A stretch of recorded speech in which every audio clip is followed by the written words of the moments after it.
हेडलाईन्सचे प्रायोजक आहे NBC bearings, लांब पळण्यासाठी। मुख्यमंत्री आणि दोन्ही उपमुख्यमंत्र्यांची आज अमित शहांसोबत बैठक। सूत्रांची माहिती, अमित शहांसोबतच्या बैठकीत महायुतीच्या जागा वाटपावर शिक्कामोर्तब होणार। उपमुख्यमंत्री देवेंद्र फडणवीस दिल्लीत दाखल, भाजपच्या केंद्रीय निवडणूक समितीच्या बैठकीला उपस्थित राहण्याची शक्यता। आज सायंकाळी 4 वाजता वंचितची पत्रकार परिषद। प्रकाश आंबेडकर काय बोलणार याकडे लक्ष। शिवाजीराव आढळराव पाटील यांचा 26 मार्चला अजित पवार गटात प्रवेश होणार, तर शिरूरमध्ये माझी उमेदवारी निश्चित, आढळराव पाटील यांची माहिती। मुख्यमंत्री एकनाथ शिंदेंना अडचण होऊ नये म्हणून महायुतीतून बाहेर पडतोय। बारामतीत मविया विरुद्ध अपक्ष अशी लढत होईल, विजय शिवतारेंचं वक्तव्य।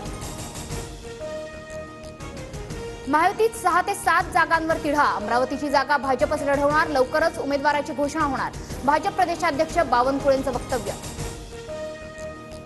आमचे 2 आमदार असताना आम्हाला न विचारता उमेदवार जाहीर करण्याची भाषा करताय। नवनीत राणांना कोणत्याही परिस्थितीत पाठिंबा नाही, वेळ पडल्यास महायुतीतून बाहेर पडू, बच्चू कडूंचा भाजपला इशारा। साताऱ्याच्या जागेसाठी भाजप आणि अजित पवार गटात रस्सीखेच, उदयनराजे आणि अमित शहांची आज भेट होण्याची शक्यता। उदयनराजे 3 दिवसांपासून दिल्लीत तळ ठोकून।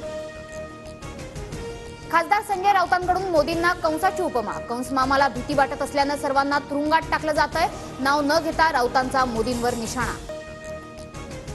केंद्र सरकारच्या वाणिज्य आणि उद्योग मंत्रालयाकडून कांदा निर्यात बंदी पुढील आदेश येईपर्यंत कायम, कांदा निर्यात बंदी कायम ठेवल्यानं व्यापारी आणि शेतकरी हवालदिल। आयपीएल मध्ये आज डबल धमाका, दुपारी 4 वाजता पंजाब विरुद्ध दिल्ली, तर रात्री 8 वाजता कोलकाता आणि हैदराबादचा सामना रंगणार। ऋषभ पंतचं आज क्रिकेटमध्ये पुनरागमन होणार। हेडलाईन्सचे प्रायोजक आहे एनबीसी बेरिंग्स, लांब पळण्यासाठी।